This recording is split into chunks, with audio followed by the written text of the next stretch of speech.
Bienvenue dans les podcasts de professionacteur.com. Aujourd'hui, j'ai l'honneur, le plaisir et l'avantage de recevoir l'acteur Thierry Frémont. Alors, Thierry Frémont, pour les gens qui ne le connaissent pas, ça peut arriver, c'est plus de 36 longs métrages, 43 téléfilms et séries et 30 pièces de théâtre. Thierry est passé par le Cours Florent et surtout par le Conservatoire supérieur d'art dramatique de Paris.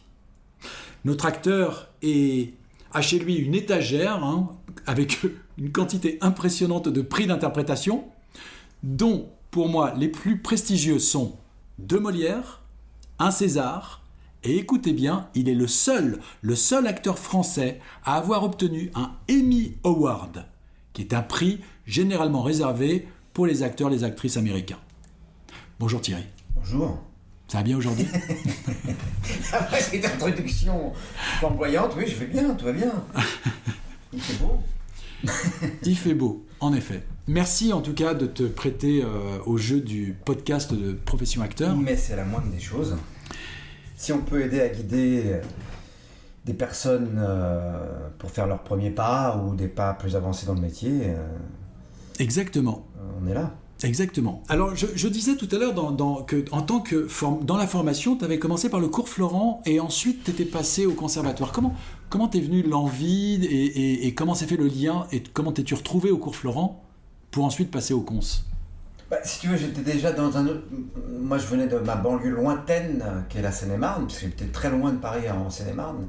Et j'ai eu le sentiment qu'il fallait que je prenne des cours de théâtre pour devenir acteur.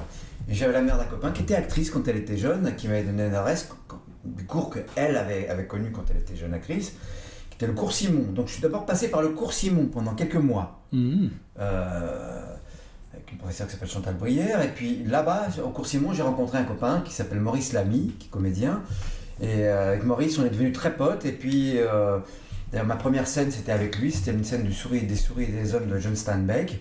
Et on est devenus très très amis, et puis l'été on est resté à Paris, on a travaillé les scènes ensemble, on était vraiment c'était notre premier mois de théâtre et on était absolument convaincus et dans l'envie d'en faire, et donc on ne s'arrêtait plus, mais on travaillait des scènes entre nous, et puis on a appris à la rentrée qu'il y avait le Cours Florent qui proposait des cours gratuits, une classe qui s'appelle la classe libre. Qui existe toujours, tout ça existe toujours. Et donc avec mon camarade Maurice, on s'est dit c'est bien si c'est gratuit, puis s'ils peuvent nous prendre, ça serait pas mal. Donc on s'est inscrit au concours de la classe libre, on a eu la chance d'être pris à la classe libre tous les deux, et puis voilà, j'ai fait mes 2 ans au Cours Florent, j'étais ravi d'être là-bas, j'avais des très bons professeurs, François Florent et puis Francis Huster après comme professeur majeur. Et d'ailleurs j'avais dit à Francis, moi je veux après rentrer au conservatoire et je veux pas perdre de temps, donc n'hésite pas, rentre-moi dans l'art s'il le faut, bouscule-moi, mais je veux que ça aille vite, je veux pas stagner, j'ai envie, je suis prêt au challenge. Donc il a été super, Francis, je veux dire, il m'a bien préparé, j'ai préparé des belles scènes avec lui, et j'ai passé le concours du conservatoire, et puis j'ai eu la chance d'être pris. Et je sais que c'est une chance parce que chaque année il y a quand même énormément de gens qui se présentent au conservatoire, et à l'arrivée il n'y a que 30 ou 35 heureux élus.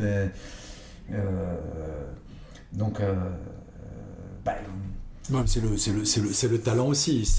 Oui, certes. C'est mais la chance, le talent. Voilà. Et puis l'envie, et puis voilà. Donc en fait, j'avais pas de mal à ça c'était un constat. En tout cas, moi quand j'ai commencé, j'avais pas de mal à déballer mes émotions. Ouais. J'avais un sac bien rempli. Ouais. Et souvent chez les jeunes acteurs, les jeunes actrices, c'est comment je vais faire pour l'émotion dans cette scène. Moi je n'avais pas ce problème. Comment je vais faire pour pleurer, comment je vais faire pour me mettre en colère, ce genre de choses. J'avais aucun problème là-dessus. J'avais juste appuyé sur le bouton et je pouvais livrer ce qu'il fallait livrer, quoi. Alors, t'es pas fils d'eux, t'avais aucune connexion avec le cinéma, avec le théâtre, je suis un fils je viens d'un milieu populaire, prolétaire, et d'ailleurs, je me souviens que quand j'avais 16 ans, 17 ans, j'avais des copains qui faisaient des ateliers de théâtre, et que j'allais voir jouer en fin d'année au centre culturel de ma petite ville de Seine-et-Marne. Je les voyais, je disais c'est génial ce qu'ils font, c'est super, mais je me permettais pas de m'y inviter. Je me disais non, il faut faire partie faut faire un bac littéraire, ou je sais pas, je m'étais mis des barrières déjà, parce qu'au fond. Et donc, je m'étais interdit de m'y mettre à cette place. Et je trouvais c'est super, mais j'adorais. Mais tu as quand même contacté cette femme. Parce que arrivé en terminale, parce que moi j'ai pas fait un bac littéraire, j'ai fait un bac technique. Parce que j'étais très mal orienté. J'ai suivi le mouvement parce que souvent à l'époque, je pense que ça continue encore, mais encore plus à mon époque, qui disait fils de prolo, disait bac technique, hop, on va les mettre là, ça va les contenter. Et puis c'est ce qui s'est passé, ils m'ont foutu dans un bac technique, alors j'étais un excellent élève en 3e, on m'a mis là. Puis bon, j'étais pas très mature, donc j'ai pas fait trop l'analyse, j'ai suivi le mouvement, quoi. Et c'est arrivé du coup, dans ce bac technique, je me dis, mais qu'est-ce que je fais là, c'est pas pour moi. Ah mon Dieu, et c'est là que je me suis rendu compte que le français me manquait. La langue française, parce que c'est devenu presque une matière presque optionnelle. On faisait de l'électronique, des maths, de la physique, des gna, mais très peu de français. Et c'est là, d'un coup, je me suis dit, il y a un problème. Et arrivé en terminale, je me dis, bon, là, on est en train de me mettre dans un moule, on va me mettre quelque part, il faut que je me défende parce que sinon, c'est trop tard après. Et t'as mis le coup de talon. Et déjà, une nuit, je me suis dit, cette nuit, tu ne dors pas, et demain matin, tu sais ce que tu fais. Oh! Ah oui, carrément. Ah oui, c'est ça ce qui est passé. Donc cette nuit-là, je me suis dit, qu'est-ce que je veux ? Putain, je veux être dans la lumière. Je veux qu'on m'aime. Je veux changer de peau, parce que j'étais un adolescent pas très bien dans sa peau. Je veux voyager. Pourquoi pas gagner de l'argent ? En tout cas, je m'étais mis plein de paramètres. Tu t'es mis des buts. Et oui, plein de buts. Et je me dis, et surtout, je veux prendre la langue française à bras-le-corps, parce que ça me manque là. J'ai plus de français, j'aime la langue française, j'aime la poésie. Putain, j'ai envie de jouer avec les mots. Je veux les manger, les donner, les restituer. Donc tout ça, tous ces paramètres-là, on va me dire, mais acteur me donne toutes ces possibilités-là, de changer de peau évidemment, et 1000 fois, de vivre 1000 vies, pour rendre la langue française bien sûr à bras-le-corps, être dans la lumière, être aimé, voyager, pourquoi pas, enfin tout. Et du coup j'ai pris cette décision. Et j'ai rencontré la mère de ce copain qui m'a dit, c'est dingue que tu me dises parce que j'en ai parlé le lendemain à un camarade de classe, c'est vrai, qui était à la table à côté de moi, qui n'était pas mon meilleur pote, qui était un pote. Je lui ai dit, c'est quoi cette nuit, j'ai pris une décision. J'ai envie d'être acteur. Et il m'a dit texto, mais c'est dingue ce que tu me dis, ma mère est actrice. Waouh. Donc hop, cours Simon, cours Florent, conservatoire. Et puis après c'est le voyage, le bateau est lancé. Et après c'est la carrière qu'on connaît. Et voilà, c'est le voyage. Ouais. Qu'est-ce que tu dirais à un jeune qui est comme ça, qui se pose. Alors, j'ai envie de dire, tu as déjà répondu à la question, mais quelle serait la réponse que tu lui donnerais, ou quelqu'un qui se pose encore la question ? Est-ce que je dois le faire, dois pas le faire ? Est-ce que je vais pouvoir le faire ? Est-ce que j'ai le courage ? Est-ce que j'ai le talent ? Ça, pour savoir si on a du talent, il faut déjà faut se confronter à la scène, au texte, ou à des mots, à des partenaires. Donc ça veut dire, en gros, il faut prendre des cours. Enfin, moi, je suis fils d'artisan, boucher, par exemple. Je pense que le métier d'acteur est aussi un artisanat.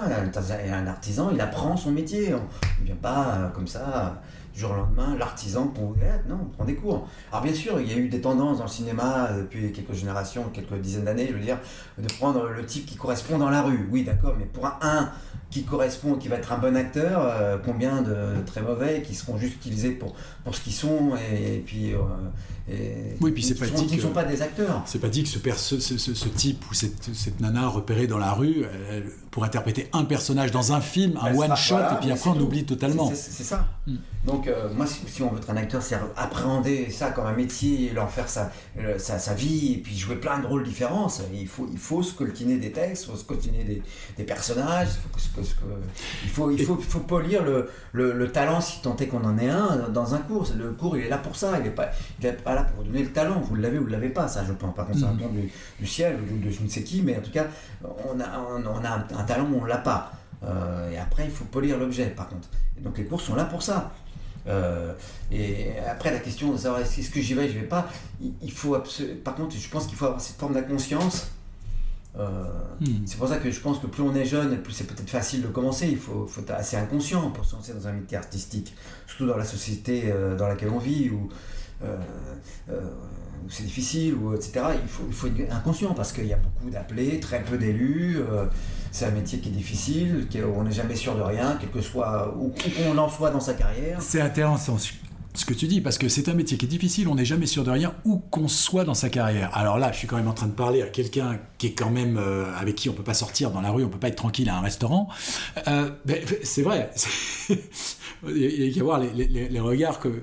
Et tu dis ça, tu dis que effectivement, ça reste quand même un enjeu, ça reste quand même quelque chose de... On joue à l'équilibriste, quoi, avec ce métier. Parce que tu es sujet, tu es sujet au désir des autres. Tu es sujet de ton succès sur le dernier projet ou pas. Donc il y a plein de choses qui ne dépendent pas de toi, qui font qu'on va avoir envie de toi ou pas. D'ailleurs, parfois, c'est assez incompréhensible pourquoi à un moment dans ta carrière, tu es sur tous les projets, puis après, 3 ans plus tard, moins. Ça dépend pas de toi, ça dépend de plusieurs facteurs. Et donc tu n'es jamais sûr de rien et il faut le savoir. Hein. Donc faut le savoir parce que ça veut dire que c'est pas forcément facile tout le temps. Quel que soit son statut d'acteur, d'actrice. Voilà. Donc je pense qu'il faut avoir un minimum conscience de ça quand on se lance là-dedans. Et puis après, par contre, il faut y aller, et puis tenter l'aventure. Ça s'est passé comment quand tu es sorti du conservatoire ? Est-ce que tu as tout de suite été contacté ou est-ce que tu as eu le passage où on envoie des photos, où on court faire des photographes, ce genre de choses ? Dieu merci, j'ai eu la chance, parce qu'on en rêve tous, parce que même quand on est au conservatoire, alors rien n'est garanti. Qu'est-ce qui va se passer après ? Une fois que j'aurai fait mes 3 ans fort fantastiques au conservatoire, où je faisais du théâtre moi, de 8h du matin à minuit tous les jours, j'étais comme un dingue. Fait du théâtre, comme je ne le ferai plus jamais dans ma vie. Je pense que quand on est un jeune acteur, c'est le moment où on en fait plus que jamais du théâtre. On ne fait que ça. On ne pense que théâtre, on mange que théâtre, on rêve théâtre.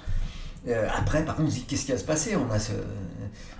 Il y a ce grand marché aux bestiaux chaque année qui sont les auditions du conservatoire où on propose notre travail en espérant qu'il va se passer quelque chose, qu'on va être remarqué. Et Dieu merci pour moi, j'ai eu la chance. Alors que j'étais moi préparé à faire une carrière dans le théâtre, surtout à ce moment-là, même si je ne m'interdisais pas de vouloir faire du cinéma, au contraire, moi, les grands acteurs qui m'avaient inspiré aussi dans ma décision, c'était les grands acteurs populaires français du cinéma français. Là, j'étais pratiquement comme dans une pratique de théâtre, donc j'étais pourvu que j'ai des grands metteurs en scène de théâtre qui me repèrent, etc. Mais non, c'était le cinéma qui m'a remarqué à ces auditions. J'ai eu la chance que 2 grands metteurs en scène me proposent le rôle de leur film. Leur prochain film, c'était Marion Ansel, paix à son âme, qui m'a repéré pour me donner le rôle dans Les Noces barbares. Et puis Jean-Charles Taquella pour Travelling Avant, qui était un film qui parlait de la passion du cinéma chez ces jeunes gens en 1947 qui ont créé les premiers ciné-clubs.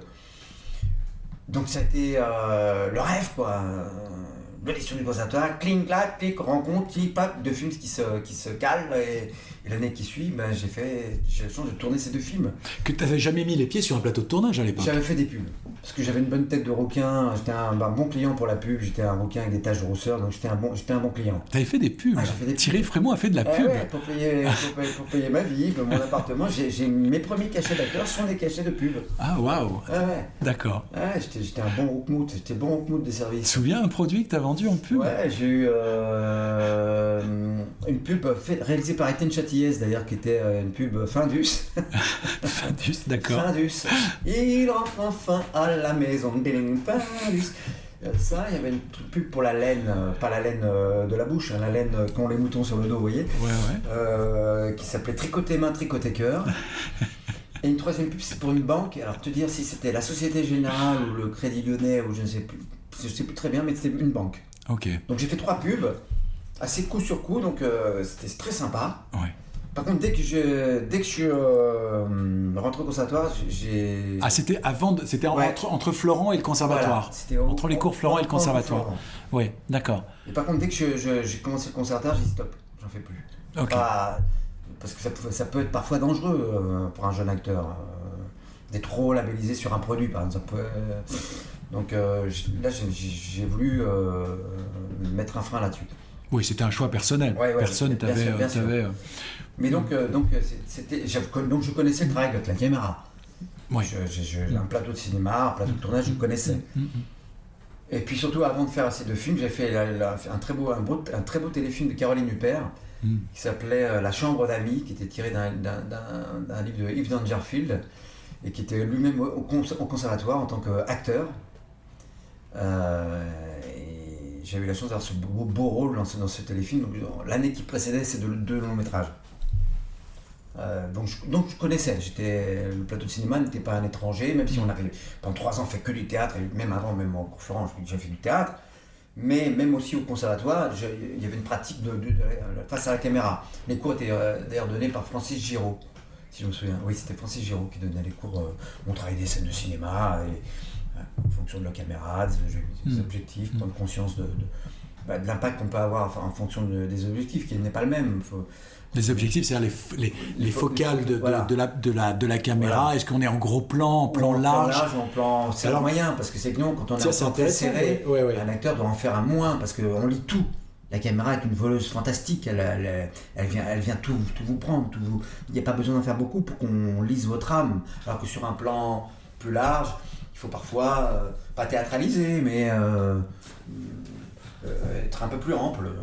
En faire un peu plus. Peut-être moins se contrôler, parce que l'endroit le plus sincère, c'est peut-être sur les plans larges. Et sur le plan serré, on est sincère, mais il y a cette petite veilleuse qui fait attention, contrôle-toi, n'en fais pas trop non plus. Oui. D'ailleurs, on dit souvent, réserve-toi pour les plans serrés. Quand on est en une grande journée de tournage et qu'on sait qu'il y a des scènes d'émotion à jouer. Tu es sûr qu'au montage, ça sera les plans serrés. Donc ça ne sert à rien d'être complètement à fond sur ton plan large. Garde l'émotion pour celle que tu vas donner puissance 1000 pour le gros plan. C'est sûr. Toi, sur un plateau... En même temps, il ne faut pas trop penser à ça non plus, parce que tu ne sais jamais comment ça va être monté. Si jamais tu te montes le plan large, puis que tu es à côté de tes baskets... Toi, tu demandes sur un plateau quelle est la focale, quelle est la grosseur du plan, généralement ? J'ai pas besoin de le demander, je vois bien. Tu le vois, l'habitude fait que tu sais. Je vois ce qu'il y a sur la cam, je vois comment ça s'est resserré aussi au niveau des lumières, comment elles sont rapprochées, comment, tu vois. Mais en même temps, j'essaie de pas trop penser, même si je viens de le dire là. Moi, je pense que je donne autant sur les plans médiums que sur les plans serrés. Médium, je dis bien, peut-être pas sur le plan large. Mais sur le médium et le serré, oui, je vais donner pareil. Parlons de cette endurance, si tu veux bien. Justement, cette endurance où tu vas donner pareil sur un plan médium, un plan serré, dans une journée. Est-ce qu'il y a réellement pour toi une différence, et je pense que oui, entre une concentration et une endurance au théâtre et une endurance, une manière de tourner au cinéma, enfin en tout cas pour la caméra ? Est-ce que tu vas travailler différemment ? Moi, par contre, je fais partie des acteurs qui disent qu'il n'y a pas de différence. Moi, quand j'entends des acteurs dire oui, c'est pas le même métier au cinéma, au théâtre, je comprends pas ça. Pour moi, ça veut rien dire. Parce qu'au théâtre, bien sûr, il faut parler plus fort, il faut élargir, mais pour ça, on a les 2 mois de répétition pour oublier justement qu'on parle un peu plus fort et qu'on élargit. Ouais. Ce qui fait qu'au moment où on joue, on est sincère, comme devant la caméra. Ou par exemple sur le gros plan, ou au contraire, là, il va falloir retenir, mais on est sincère. Ce qui compte, c'est d'être sincère. Donc, non, ce qui singularise, ce qui fait la différence entre le tournage et le théâtre, c'est que le théâtre, on largue les amarres et on part pendant 2 heures et le monde nous appartient. Et c'est ce qu'on aime au théâtre. Plus rien ne peut arrêter le bateau, on est parti et puis on va vivre l'aventure de A à Z en un espace-temps de 2 heures, 2 heures et demie, 3 heures, parfois 4 heures. Alors qu'au cinéma, cette histoire elle va être racontée sur des semaines de tournage, mais il faut restituer la sincérité sur chaque moment qui seront filmés. Alors c'est quelque chose, c'est un apprentissage un peu autre. Il faut apprendre d'abord à visualiser un peu le parcours de son personnage et savoir où on en est au moment où on tourne, et puis sur une journée de tournage, économiser ces moments, pas perdre son énergie pour être prêt au moment où on va tourner, pour être là où il faut, dans l'émotion, ou dans l'intensité, ou dans l'humour, peu importe, de ce que doit être le personnage à ce moment-là. C'est un autre travail, pas plus complexe, mais plus...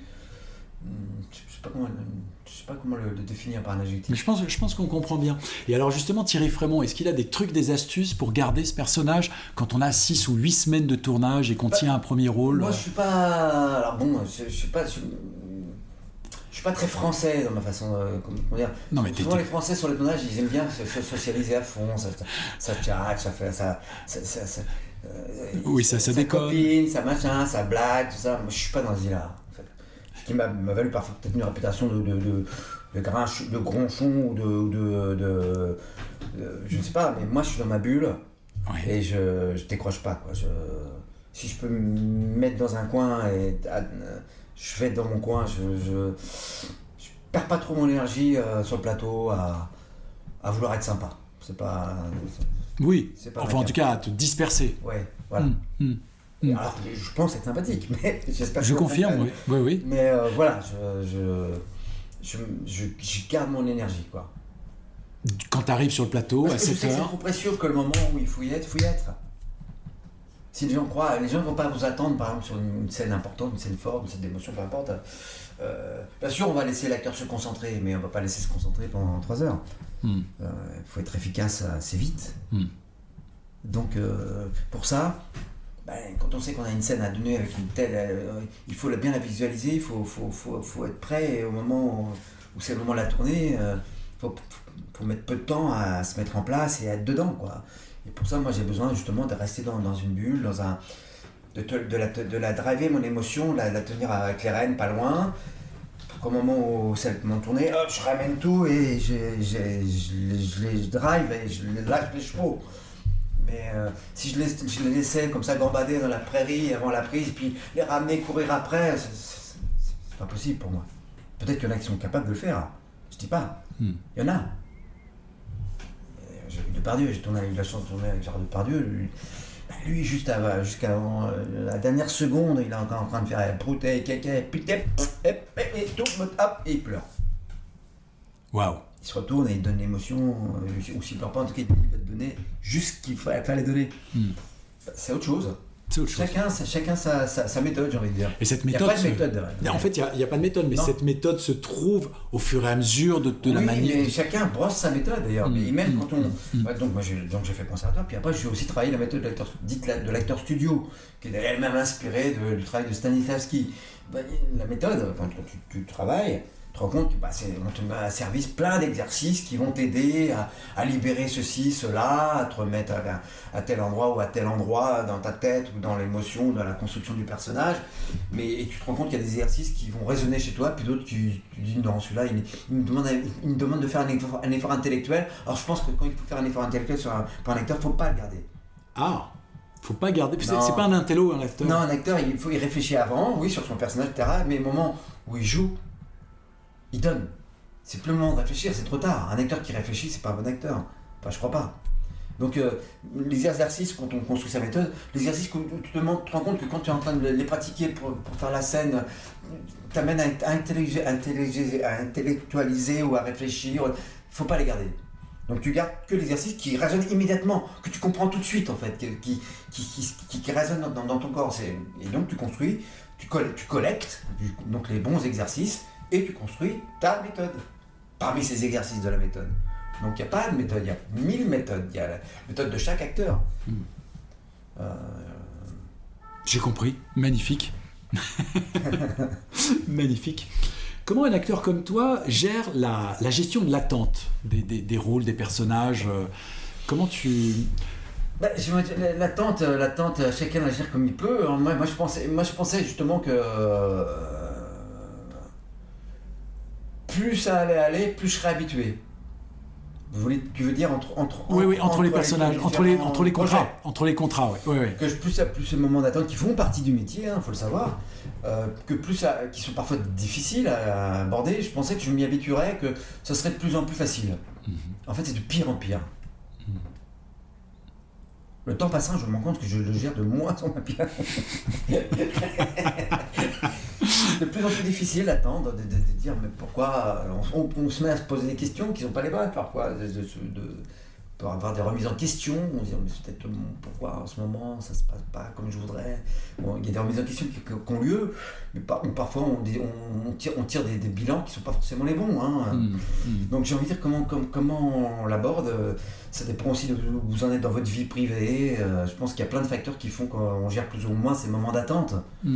Alors j'ai envie de dire qu'il faut, pour un acteur, plus un acteur, plus il a des hobbies, plus il a d'autres champs d'expression, mieux il se porte. Donc je pense qu'un acteur qui écrit, un acteur qui Qui a une famille. Qui a une famille, qui fait une autre activité, qui lui permet de ne pas être complètement dépendant de son métier, je pense que c'est un atout. Maintenant, je m'en rends compte. Donc... Oui, par rapport à ce que tu disais sur le fait de théâtre, création, tout ça au début de ta carrière, là il y a plus l'atout de l'ouverture vers d'autres univers, peut-être aller l'univers de la pêche à la truite, ou de la crypto-monnaie, par exemple aussi. Parce qu'on parle de ça en ce moment et qu'on a parlé de ça tout à l'heure. On peut s'intéresser au marché financier. Il y a des gens qui vont devenir fous au niveau de ce qu'est de faire un métier de trader. Il y a des gens qui se piquent de ça. Mais pourquoi pas? C'est une autre forme c'est une autre activité qui peut vous permettre de gagner de l'argent. Mais enfin bref. En tout cas, il faut nourrir son métier, parce que je pense qu'un acteur qui ne vit rien aussi, en même temps, qu'est-ce qu'il a à raconter? Donc je pense que plus un acteur vit des choses, plus il est intéressant. Ouais. Moi, j'ai envie de dire même à un jeune acteur, ce que je n'ai pas forcément, mais plus un jeune acteur fera sera engagé dans des plateformes d'engagement, je veux dire que ce soit collaborer à une UNICEF internationale, faire un stage de pompier pour savoir réanimer quelqu'un, faire de la survie. Je pense que tout ça je serais un jeune acteur, je sais ce que je ferais à fond. Ouais. Pour être un humain. Je pense qu'un acteur. Tu partirais faire une retraite dans le désert où peu importe, mais je pense qu'un acteur doit aussi être un humain. Un bel humain. Faut avoir des choses à raconter, témoigner de quelque chose, ou être rempli de vraies émotions, de vraies aventures aussi humaines avant qu'elles soient des aventures fictionnelles, etc. Donc je pense que moi je compléterais ma formation d'acteur par ça aussi. Par un univers. Oui, un univers et de l'engagement. Vraiment, quand je dis le terme d'engagement, c'est important. Je dis ça parce que je trouve qu'on est dans une société qui est en plus dans une forme de repli, qui est de plus barriérée entre les uns et les autres, où je pense qu'un jeune de plus en plus maintenant est affaire aux pertes de valeur, au repli sur soi-même. Et je pense que et l'acting et l'engagement aident à construire autre chose. Excellent. Excellent. Toi qui as l'habitude d'apprendre des textes et tout ça, petits tips pour apprendre un texte rapidement? Non, je me rends compte que c'est un muscle, tout simplement. C'est vrai qu'au début, quand je commençais, apprendre un texte, j'apprenais. Je n'ai pas une mémoire mauvaise, donc j'apprenais, donc j'apprenais. Maintenant, je me rends compte que j'ai la chance d'avoir une mémoire qui s'est peaufinée, qui s'est améliorée. Parce que je te voyais avec des chiffres tout à l'heure, tu me sortais des chiffres, bang, bang, bang. Maintenant, je me rends compte quand je lis un texte 2-3 fois, juste le lire, que déjà, j'ai une photo qui est déjà presque complète du texte. Tu sais à peu près où va ton personnage. Ouais.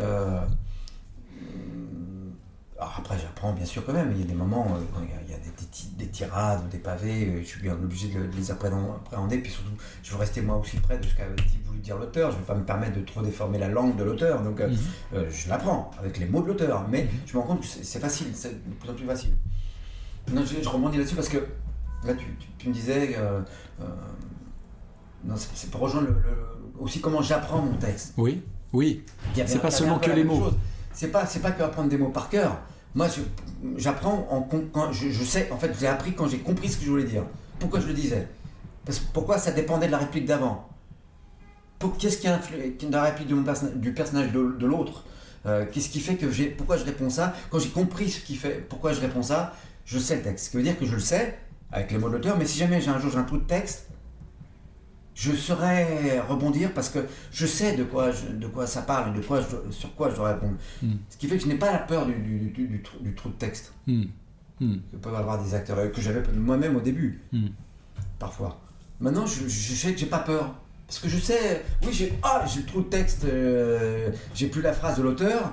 Mais tu es dans la circonstance. Pendant une seconde, mais je vais rebondir et je vais répondre un truc qui sera cohérent par rapport à ce que je devrais à ce moment-là dire. J'ai compris. C'est important ça. Une fois qu'on a compris, qu'on a appris comme ça, tu peux pas être en panique. tu sais ce qui se passe. Oui, mais puis ça marche aussi bien pour les textes de théâtre que les textes que pour un casting ou juste une scène de casting, de comprendre la circonstance de cette scène. Oui, oui. Elle n'est pas là pour rien, il n'arrive pas ça pour rien, et ce genre de choses. Ah, pour le casting, on va parler du casting maintenant, parce que moi, comme étant un ancien élève du conservatoire, j'ai eu la chance d'être dans le jury du conservatoire. Oui.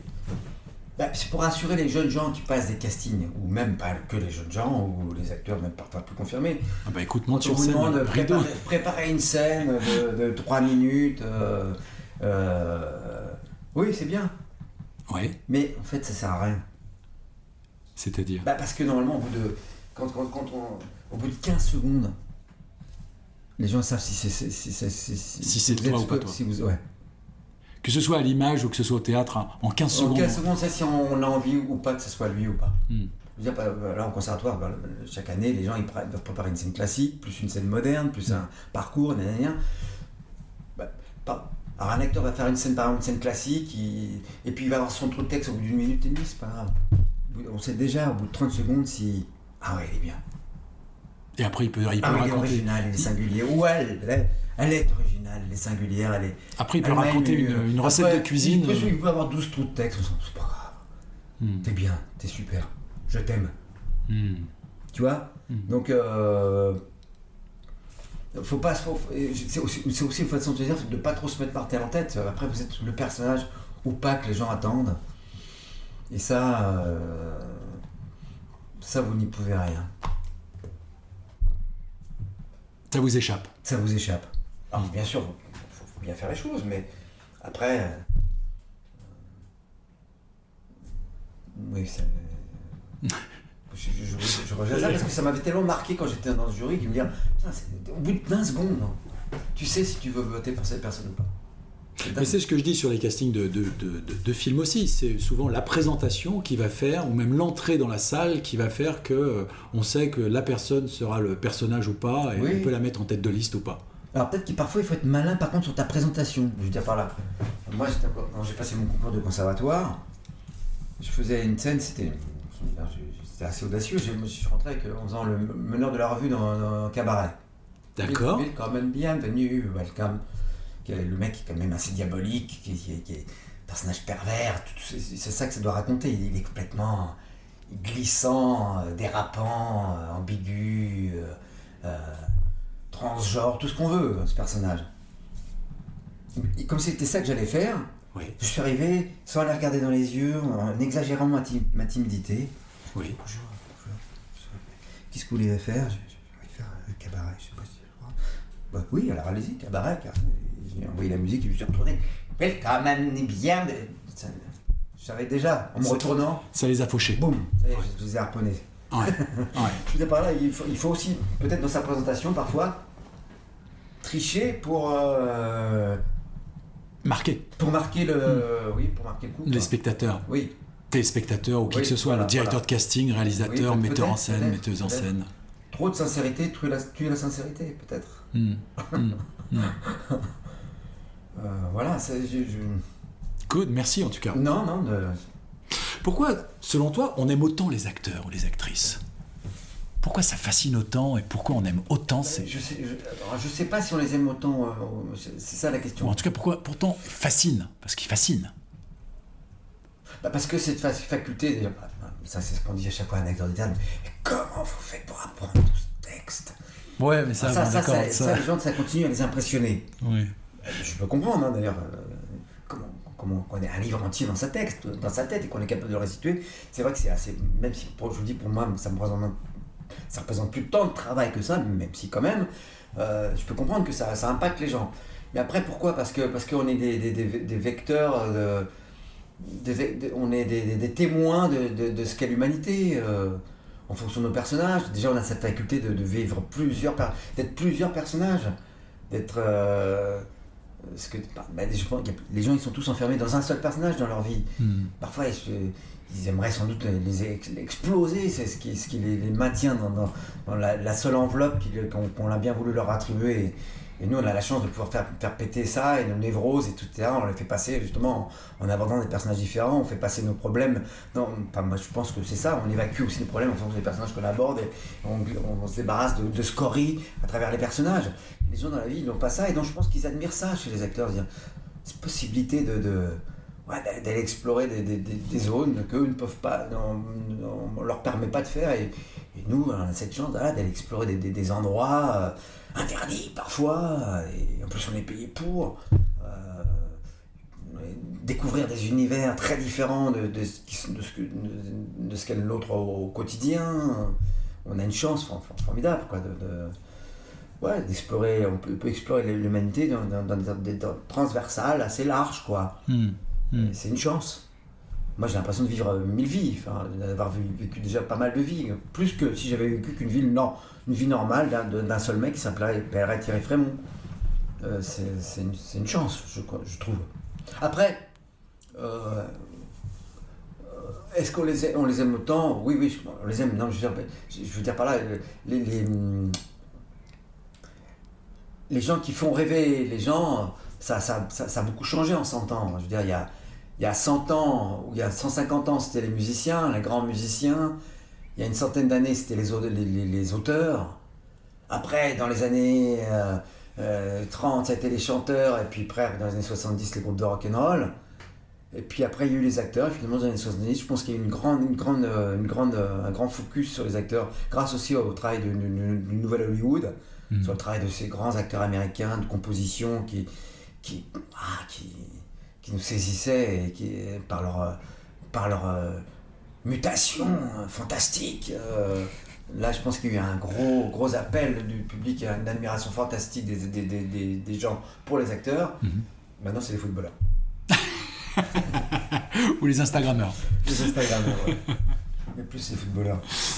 Bon, les acteurs et les actrices tiennent quand même. Mais ils tiennent bon, mais vous voyez, ça change, ça peut changer vite, quoi. Ce qui ne veut pas dire que nous, on doit en tenir compte. Hein.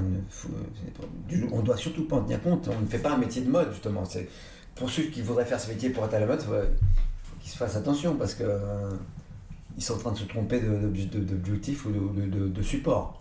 Non, parce que c'est des gens, il faut le dire, qui veulent faire du théâtre pour être célèbres. Oui. Ou de la musique pour être célèbre. Oui. Je pense que c'est un très mauvais... Qui veulent être acteurs pour être célèbres. Oui, parce acteurs, que actrices, ils risquent de beaucoup souffrir. Parce qu'on n'est pas forcément tous célèbres. Et qu'est-ce que la célébrité ? Et puis surtout, tout le monde ne l'est pas. Et puis quand on l'est, ça ne dure pas forcément tout le temps. C'est pas un état d'être célèbre. Par contre, c'est un état d'être un acteur, un comédien, un musicien. C'est un état de vie. C'est un art de vivre. Oui, c'est un art de vivre. Très bien. Je fais le lien là avec, tu me parlais des acteurs américains. Tu nous parlerais de ce Emmy Award, cette aventure Emmy Award, parce que c'est une réalité. C'est l'International Emmy Award. Il y a les Emmy Awards pour les programmes américains et les International Emmy Awards, c'est l'Emmy Award pour tous les autres programmes qui ne sont pas américains. Oui. Donc c'est presque encore plus difficile de l'avoir quelque part. Oui, parce que tu es en compétition avec les Japonais. Tous les projets du monde. Tous les projets du monde. L'année où j'étais, moi, finalement finaliste, j'ai eu la chance, on était 5. Il y avait un Anglais, un Brésilien, deux Anglais, un Brésilien et un Irlandais, puis moi, je crois, quelque chose comme ça. Donc c'est tous les projets de toutes les productions télévisuelles All du over monde. the world, ouais. Et aucun acteur ou actrice française n'a jamais eu ce... Je l'ai eu, moi, donc j'ai eu la chance de l'avoir donc, en 2005. Ouais. Et je crois qu'en 2007, c'est il y a une femme qui l'a eu. On est deux françaises. Une actrice française ? Oui, comment elle s'appelle ? Ah d'accord. Tu me manges mon effet là. Je sais pas, Marion Cotillard ? Non. Une comédienne qui fait plutôt de l'humour. Ah bon ? Oui. D'accord. Qui a fait Marie Bénard. Comment ? Aucune idée. Écoute, à chercher. Ici, Muriel Robin. Muriel Robin. Muriel Elle a eu Robin. un Emmy Award aussi. Ok, ouais, c'est notre logeur là. Voilà, Muriel Robin a eu un Emmy Award 2 ans plus tard. Thierry est venu avec son assistant. Voilà. C'est tout mon staff. Il y a mon publiciste, mon avocat. Ok, oui. Très donc, bien. Pour l'instant, nous sommes les deux seuls à avoir eu la chance d'être distingués. Et moi, j'aime beaucoup cette récompense parce que là, ils nous ont vraiment jugés sur notre travail parce qu'ils ne nous connaissent pas. ça c'est sûr. Ouais. Ils savent pas qui on est. Ouais. Ils jugent un acteur sur le boulot qu'ils ont vu, quoi. Et tu jouais C'est Francis pas, Holmes. c'est pas un prix pour récompenser ce qu'on avait déjà vu avant, puis qu'on n'avait pas forcément récompensé. Comme un petit cirage de pompe, ou ce genre de choses, ou politique, ou ce genre de pour un choses. vomi, comme dirait Coluche. Pour dire un peu des fois rendu, mais donc là c'est vraiment une récompense sur ce qu'ils ont vu, sur le travail d'un acteur ou d'une actrice, et dire oui c'est lui quand voilà. Et tu décroches cette récompense pour le rôle de Francis Holmes, tueur en série. Voilà, dans un téléfilm qui s'appelait Dans la tête du tueur. C'était vraiment un voyage, un drôle, un étrange voyage que j'ai effectué pendant 5 mois. Hein. Les 3 mois de préparation pour le personnage, plus les 2 mois de tournage. 3 mois de préparation. Ouais. 3 mois de préparation. Ouais, parce que De recherche, de... Oui, et puis rentrer dans la tête de ce mec et dans sa peau aussi, parce qu'il y avait une vie gestuelle, une gestuelle du corps et du visage aussi, surtout particulièrement à trouver pour restituer ce qui avait marqué les esprits chez lui, parce qu'il a une tête étrange, il a des réactions étranges, donc il y avait déjà quelque chose de physique pour lui ressembler, parce que moi je voulais vraiment essayer de retrouver ça. Donc comprendre pourquoi il agit comme ça, c'est un travail d'un enquêteur qu'on fait quand même. Souvent les gens disent vous êtes comme les avocats de la défense. Non, parce que les avocats de la défense, souvent ils y croient même pas à l'innocence de leurs clients, mais ils sont payés pour y faire croire. Alors que nous on peut pas avoir ce distinguo. Il faut qu'on essaie vraiment de rentrer dans la peau du personnage. C'est vraiment de comprendre pourquoi il agit comme ça. On n'est pas là pour le juger, c'est pas le moment. Moi j'ai eu le moment quand on m'a proposé le rôle, j'ai eu quelques secondes d'hésitation, parce que je me dis moralement est-ce que je peux assumer ce qu'il a fait d'horrible, etc. Puis très vite l'acteur l'a remporté, a dit non mais le rôle est trop beau, faut s'y aller. Donc à un moment, par contre quand on y va, il faut rentrer dans la tête du personnage, quelles que soient ses actions. On n'est pas là pour les juger, on est là pour les restituer, c'est de comprendre pourquoi il a fait ça. Ça veut pas dire qu'on l'excuse, mais pourquoi il fait ça, pourquoi il agit comme ça à ce moment-là. C'est un travail step by step, moment par moment.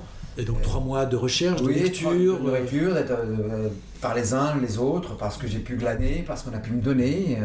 Moi, je suis très ami avec le Jean-François Abgral, qui est le gendarme qui l'a arrêté, qui est la seule personne qui a su comprendre Francis Holmes et qui l'a fait arrêter, qui a décrypté son mode de fonctionnement. Et Jean-François était tellement fier, déjà, parce qu'au début, il était dans... Quand il a su qu'on voulait adapter son roman pour en faire un téléfilm, il n'était pas très chaud, il était un peu... Il me dit, oh là là, parce que pour un profiler, une enquête comme ça, c'est rare. Ils vont rencontrer 1 ou 2 des clients comme ça. Ouais. Donc pour eux, c'est précieux. Donc il s'était dit, oh là là, c'est quoi l'acteur qui va me faire le truc, là, qui va nous jouer ça là. Il avait tout de suite des espèces de doutes sur ce... Parce que ça pouvait aussi être joué avec les pieds aussi, c'est vrai. Bien sûr. J'ai joué sublimement bien, mais ça pouvait aussi te mettre... C'était casse-gueule. Voilà. Et moi, quand il s'est rendu compte, quand il s'est rencontré, il s'est rendu compte que moi, je voulais aller à fond, être plus près, être biberonné le plus possible d'informations pour être plus près, pour pas le trahir lui, dans ce qu'il avait rencontré du personnage, de ce que lui avait fait, que je voulais vraiment, moi, surtout honorer son travail, du coup, rien trahir.